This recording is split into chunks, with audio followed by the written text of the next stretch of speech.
With the spring 2020 anime season coming to a close, let's take a look to see what's to come in.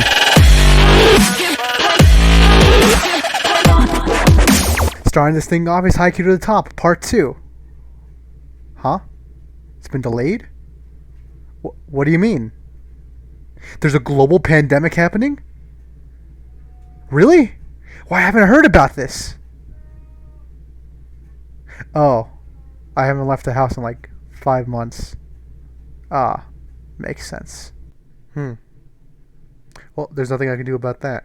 So, let's go on to Don Machi Season 3. Or, is it wrong to try to pick up girls in a dungeon? Huh? That's been delayed too? Man, this pandemic sucks. Well, what isn't delayed? Oh.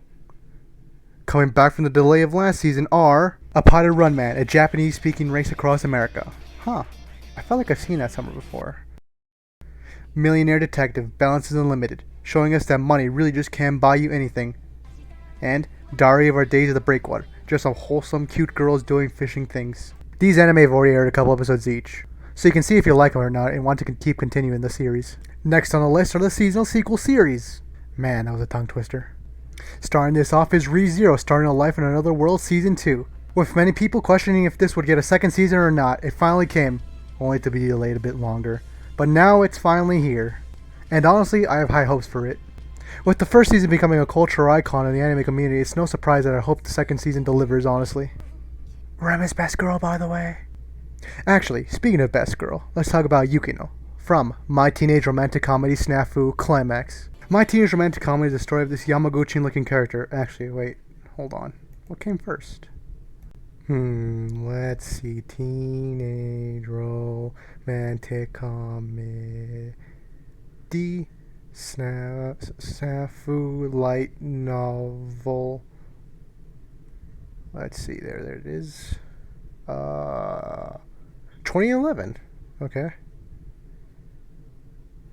Haikyuu manga release date. 2012.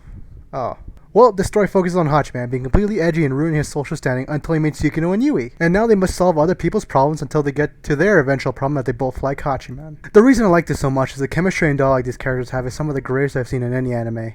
Let's see, what's on all this? Oh, it's SAO! Sword Art Online, Alicization, War of the Underworld, Part 2. I've been waiting for this one ever since I watched and finished all SAO back in November. With the animation looking really clean and Alicization actually having some solid writing, this is sure to be a great Part 2 and finish things off pretty nicely, especially after the cliffhanger we got left on Part 1. Fire Force is back as we continue on with this fire-based ecchi shonen. The thing about Fire Force is that it does not do anything too bad, but at the same time it doesn't do anything good either. The only thing Fire Force excels at is its sound design. Each hit feels like it has some real firepower to it. Ha, get it? Firepower?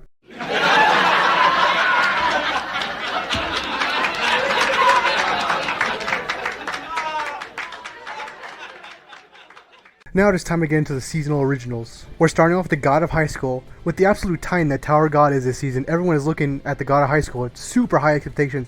And honestly, from what I've seen and heard about it, I think it will deliver. Next up is Kanojo Okadeshimasu, or is To Rent a Girlfriend. I've heard a lot of great things about the manga. I saw that people were comparing the manga to Komi-san Can't Communicate, which to me sounds pretty promising. It looks like they're adapting it well. I am honestly really excited for this one. This is the one I'm watching closest, honestly. Moving on, we have Uzaki-chan wa Satabi, or something I can pronounce a bit easier, Uzaki-chan Wants to Hang Out. Now, I haven't heard too much of the manga, but I hear it has a lot of hype towards it. From what I've seen in the trailers and the comments, I hear it actually goes deep into the storyline, so hopefully they didn't rush it and adapt it well. Plus, I've seen way too much fan art of this character, so I hope the show does well. Continuing on is the Misfits of the Demon Academy. History's strongest demon king reincarnates and goes to school with his descendants. Honestly, I'm not reading that in Japanese. It's way longer. It's looking to be that one anime with the main character being stupidly OP, and honestly, I'm kinda all for it.